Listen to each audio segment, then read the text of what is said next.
Okay, so hi and welcome to Shielding Basics. But before we get into shielding specifically, we're just gonna have like a brief crash course on frame data. So, in Smash Bros, the game runs at 60 FPS on average, or frames per second. In 1 second, there's 60 frames of gameplay. Though it can drop down to 45 and as low as 30, depending on how chaotic the game is. Now, if you look, we have a website. There's a website up called ultimateframedata.com, and this gives all of our frame data on all of our characters. Now, what is frame data exactly? Frame data is the data on the amount of frames it takes for specific moves to come out, as well as certain properties added to them. So, like, for example, you can see that Mario's jab takes 2 frames to start up and is active on frame 2 to 3 right here. And you can see that his forward tilt has a 5-frame startup, which means it takes 5 frames for the move to come out, and it's active on frames 5 to 7, so it's only active for 2 frames. And you also have certain properties added to them, so like end lag, which is the amount of frames it takes for you to act into something else. And with aerials, you have auto cancels, which basically means that you don't have that end lag. And you have this property called minus a number on shield, and that's what we're going to be looking at today. So minus on shield. So let's just take Mario's up air for example. So Mario's up air is -3 on shield. Now what does that mean exactly? -3 on shield means that your opponent has 3 frames to act first. You see some moves have higher numbers, like -11 on shield. Some moves have really low numbers, like down to -2 on shield. And those are all the frames that your opponent gets to act first. So if you throw a down air on your opponent's shield, then they have 11 frames to react with whatever they can throw out. Where you can't do anything. Whereas with up air, they only have 3 frames to react, which is basically unreactable. You probably won't get punished by throwing out this. There are some moves, those really, really rare, that are actually positive on shield. So let's see, Me Gunner. Me Gunner, for example, grenade launch is +6 on shield. That means that you, the attacker, have 6 frames to act first. That is insanity. I don't know why they did that. This game was made by interns, but anyway, you have that to worry about as well. So if you're holding shield, then you have 6 less frames to act out of than your opponent, which is dumb. But that's how this game is made. So when your opponent shields, you want to look at what your specific character has that's minus on shield. Like if it's let me just pick a random character here, Dark Pit. So you don't want to jab on shield because it's like minus a whole lot, up to -40. But what you can do is you can go in and do, for example, let's see, you can do back air on shield. Back air is only -4, -3 on shield, which means your opponent basically can't react to it. And you could also obviously like fall back and do arrow and stuff like that. I really don't know how to play Dark Pit, but yeah, you want to look at moves that have the best minus on shield, moves that have the highest number.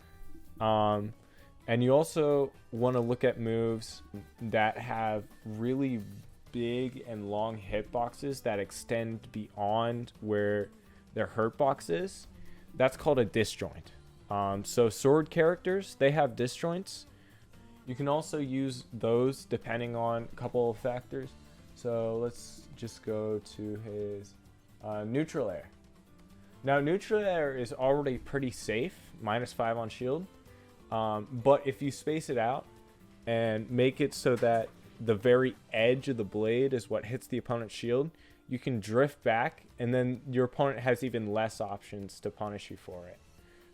Even forward air, which is -9 on shield, which isn't the greatest, if you space it out, it's pretty safe. Your opponent can't really do much if you hit it with just like the leading edge of that hitbox right there. Watch it again. Yeah, that on the very tip. So that's basically all the base frame data you need to know for this guide. So now to the actual shielding basics. Okay, so now that we're transitioning into the actual game, just a couple of facts about shielding frame data and stuff. So your shield comes out on frame 1. So right here, your shield is active, but it's only for some reason it's only visible on frame 2. Why this is the case? This game was made by interns. I really don't know. But in any case, letting go of shield takes 11 frames. So if you want to buffer like a jab or a forward tilt out of shield, it'll take you 11 frames on top of the amount of frames that it already takes you to do said action. So just to prove this, let's count 1, 2, 3, 4, 5, 6, 7, 8, 9, 10, 11. And on frame 12, that's when the jab starts. So that's pretty bad because you're effectively putting 11 extra frames of lag on top of the amount of frames it takes for you to complete the attack already. So a frame 3 jab turns into a frame 14 jab.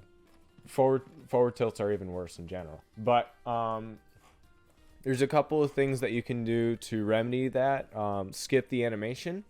So first of all, you can buffer a jump out of shield. Now jump is a frame 3 option, so add that to buffered aerial. And Link's Nair comes out frame 10 out of shield, which is decent, not the greatest. Link's Nair takes 7 frames to come out in general, so 7 minus 10 minus 7 is 3, so jump is a frame 3 option. There's other things as well that you can do that'll completely skip it. Like for example, you can do an up special.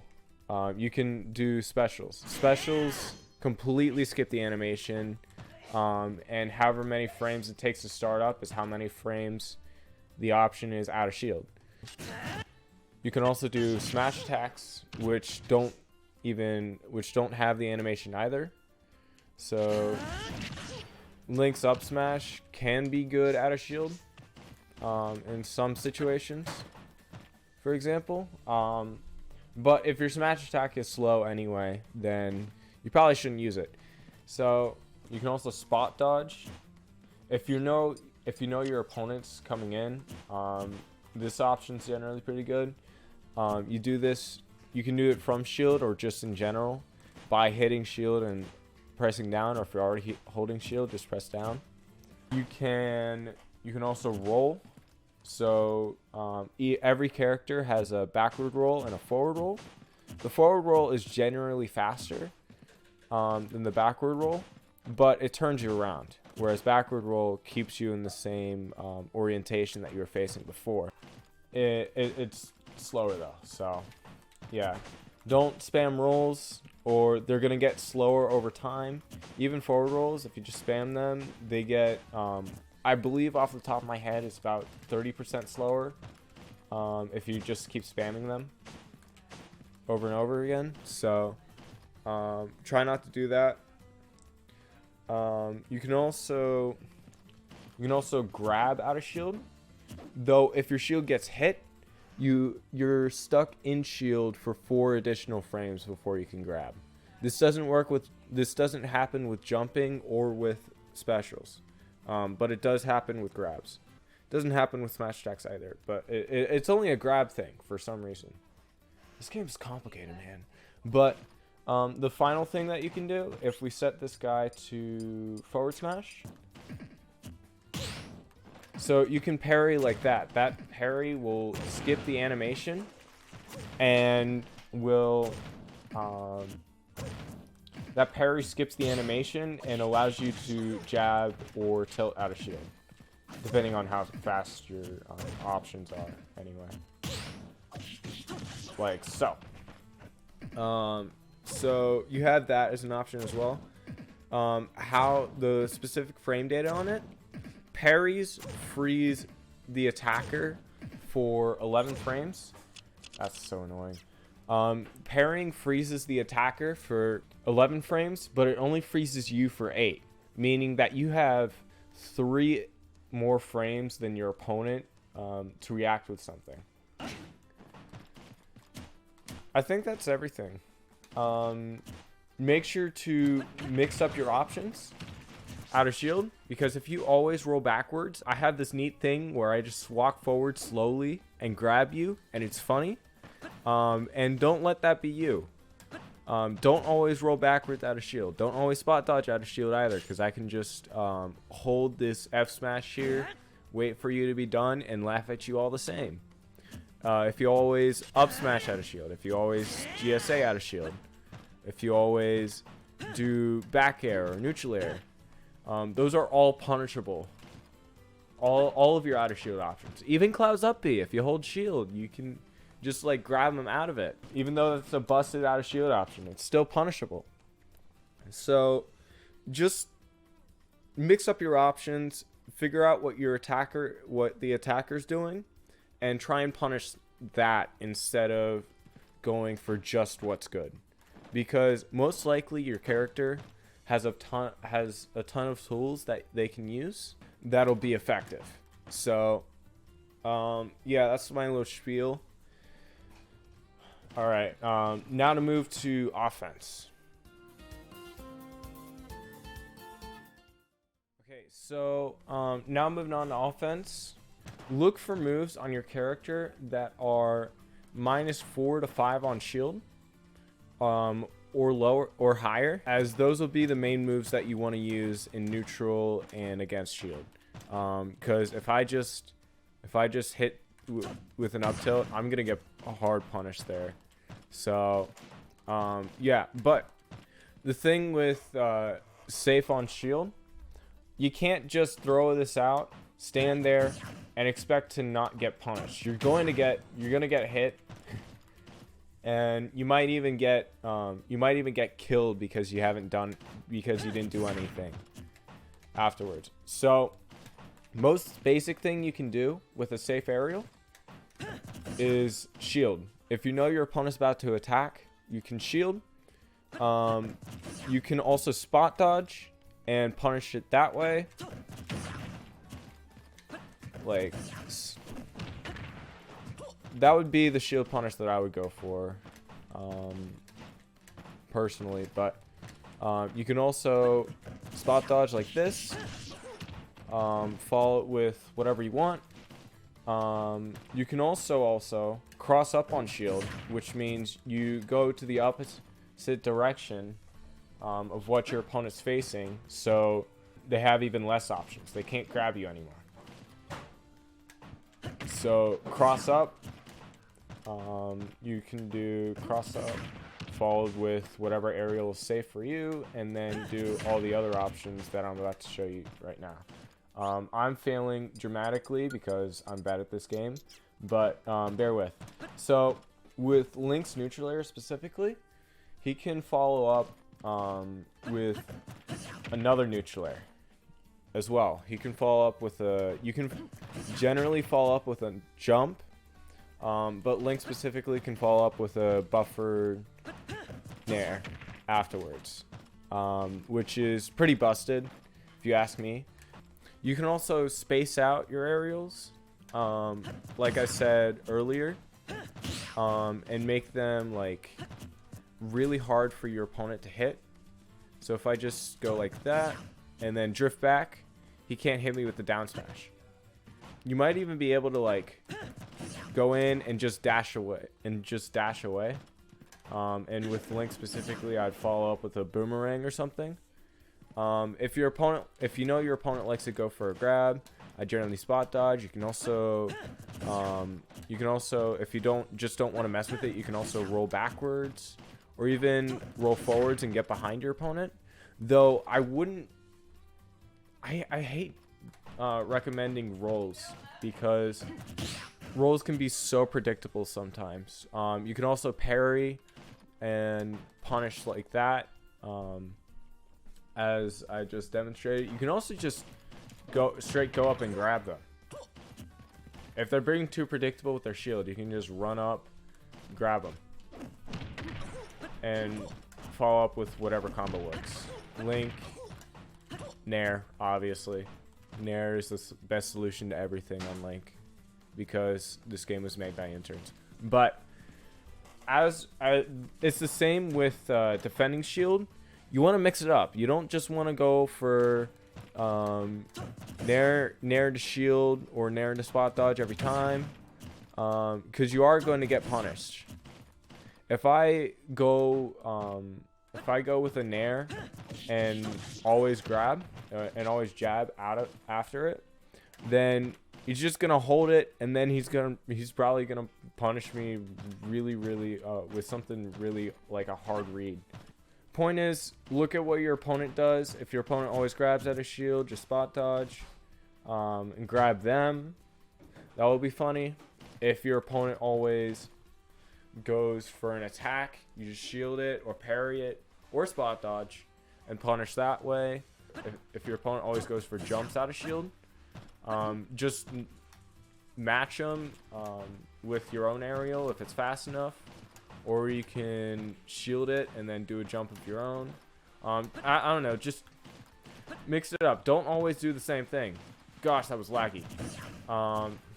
Don't always just go in and shield like that. You want to mix up your options. Play unpredictably. Play mind games with your opponent and have victory in that sense. So, yeah, that's pretty much it for shielding basics. Mix it up, spot dodge, roll. Look for aerials that are safe on shield, like Link's back air and Link's neutral air. That was a bad example. That was also a bad example.